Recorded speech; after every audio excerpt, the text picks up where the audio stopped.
పార్టీలకు అతీతంగా శ్రీకృష్ణదేవరాయల జయంతి వేడుకలను నగరంలో ఎంతో ఘనంగా నిర్వహించడం ఎంతో అభినందనీయమని వైఎస్ఆర్ కాంగ్రెస్ పార్టీ సీజీసీ సభ్యురాలు శ్రీమతి జకంపూడి విజయలక్ష్మి పేర్కొన్నారు. శనివారం రాజమహేంద్రవరం ఆనం రోటరీ హాల్ నందు శ్రీకృష్ణదేవరాయల జయంతి వేడుకలను నగర కాపు యువత ఆధ్వర్యంలో ఎంతో ఘనంగా నిర్వహించారు. ఈ కార్యక్రమానికి పార్టీలకు అతీతంగా నాయకులు హాజరయ్యారు. ముందుగా ప్రముఖులు శ్రీకృష్ణదేవరాయల చిత్రపటానికి పూలమాలలు వేసి ఘనంగా నివాళులర్పించారు. ఈ సందర్భంగా జకంపూడి విజయలక్ష్మి మాట్లాడుతూ శ్రీకృష్ణదేవరాయలు గొప్ప పరిపాలనా దక్షుడిగా గొప్ప ఖ్యాతి గడించారని, తన హయాంలో ప్రజలు ఎంతో సుఖ సంతోషాలతో జీవనం సాగించారన్నారు. అలాంటి సార్వభౌముడు బలిజ వంశీయుడు కావటం మనకెంతో గర్వకారణమన్నారు.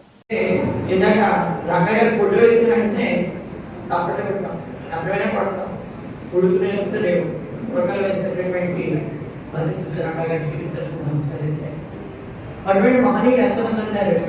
ఈవేళ స్త్రీ పరిస్థితి తీసుకుంటే చాలా మంది అంటారు ఏ ఒక్క కులానికి సంబంధించిందని ఆదివాసం చాలా మంది వ్యక్తులు అన్నాట్లో ఉంటారు. ఇవాళ పద్మవిభూషణ్ తీసుకుంటున్నటువంటి మెగాస్టార్ చిరంజీవి గారు, రజనీకాంత్ గారు, విజయకాంత్ గారు, ఎంజీఆర్ గారు, ఎస్కేఆర్ గారు, మీనాకుమారి గారు, లక్ష్మి గారు, జీవలక్ష్మి, రాధిక, వీళ్ళందరూ కూడా అవిశ్వశెట్టి, శిల్పశెట్టి అందరూ మన కాంపోజిట్లో పుట్టినటువంటి గొప్ప సినిమా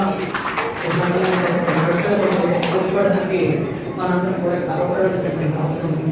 అందులో ఆమె గారి హాస్యం విలన్ పాత్రకి గొప్ప పోషించినటువంటి రాజ్యాన్ని వీళ్ళందరూ మన వంశంలో పుట్టినటువంటి వాళ్ళ మన జాతికి సంబంధించినటువంటి వాస్తవాన్ని మనం గమనించుకోవాల్సినటువంటి అవసరం ఉంది. బుద్ధుడి గురించి చెప్పినప్పుడు ఆయన ఏదో బుద్ధమతం బౌద్ధమతం చెప్పేసి పక్కబెట్టేస్తాం. ఆర్ట్స్ అని చెందినటువంటి మహారాజు అందుచేత ఇవన్నీ కూడా మనం గుర్తుపెట్టుకోవాల్సినటువంటి అవసరం ఉంది. మన పిల్లలకి చెప్పాల్సినటువంటి అవసరం ఉంది. మనం ప్రతి నెల లేదా ప్రతి నెలకు మీటింగ్ చేసుకుని మనం చర్చించుకుని మన నాయకుని మన మధ్య తెలుగులో ఏదో ఊరు పేరు సరిగ్గా గుర్తులేదు. వాళ్ళని ఫోన్ చేశారు. వచ్చిన విషయంలో మీరు అందరూ ఒక లెటర్ అయింది మాకు సపోర్ట్. ఈ కార్యక్రమాన్ని పాల్గొనేటువంటి కాపు సోదరులకు యువకులు అందరికీ కూడా పేరుపైన నా యొక్క హృదయపూర్వకమైనటువంటి నమస్కారాలు. తొలుతగా ఈ కార్యక్రమాన్ని ఏర్పాటు చేసినటువంటి కాపు యువతను అభినందిస్తూ ఒక 2-3 విషయాలు అంటే వేణుగోపాల్ గారు కానీ, ఆకులరావు గారు కానీ,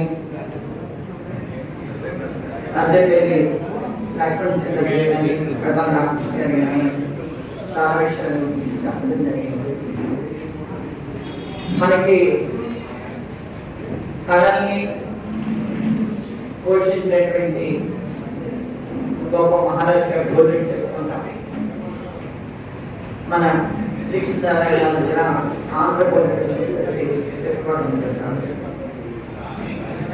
కవిగా పెంచి పోషించినటువంటి గొప్ప చక్రవర్తి శ్రీకృష్ణదేవరాయలు.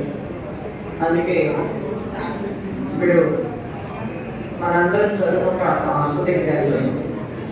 అంతేకాదు రెగ్యులర్గా మౌన విద్యాన్ని కూడా ఆయన నిర్వహించేవారని చెప్పేసి కూడా చెప్తా ఉంటాయి. ఆయనే కాకుండా ఆయన సత్యపడి అయినటువంటి చిన్నమాపత్రులందరూ కూడా ఈ మౌన విద్యాన్ని నిర్వహించారని చెప్పేసి తెలుగు లెస్స అనేటటువంటి విధానంగా తెలుగు భాషని ఒక స్థాయికి తీసుకెళ్ళినటువంటి మహనీయుడు శ్రీకృష్ణదేవరాయలు. ఇందాక పెద్దలు చెప్పినట్టు ఆయన ఒక రచయిత, ఆముక్త బాధ్యత అనేటటువంటి ఒక గ్రంథాన్ని కూడా రాయడం జరిగింది అని చెప్పేసి అంటే కాపు జాతి గర్వించదగ్గ. అయితే ఇక్కడ ఈ మధ్యకాలంలో కొన్ని పేపర్లలో పుస్తకాలను చదువుతున్నాం. శ్రీకృష్ణదేవరాయలు జ్యోతిరావు పూలే వాడని మరో క్యాస్టర్ వస్తున్నాడు. గౌతమ బుద్ధుడి మాంసానికి చెందిన వాడని మరొకటి వస్తున్నాడు. ఇది ఎంతవరకు సమంజసమైనటువంటి విషయం. మనం అందరూ కూడా ఆలోచించుకోవాల్సినటువంటి విషయం.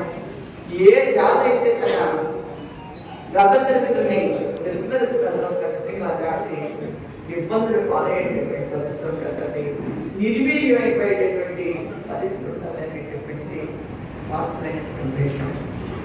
ఏ జాతిలో ఉన్నారు ఇవాళ శ్రీకృష్ణదేవరాయలంటే అందరం కూడా గొప్పగా చెప్పుకుంటాం. రాజఋషి ఇవాళ వెంకటరత్న నాయుడు గారు ఎన్నికలు అయిపోయాక మనం మనకు కూడుకోవడం వల్ల లేకపోతే మనల మధ్యలో ఏ రకమైనటువంటి చిచ్చు పెడితే మనం కొట్టుకుంటా ఉన్నది ఇంత అభిప్రాయంగా వాళ్ళ మోకలు సిద్ధం చేస్తుంది. అది చూసిన అమ్మాయిని తల్లి దగ్గరికి వెళ్ళి నాన్న చంపే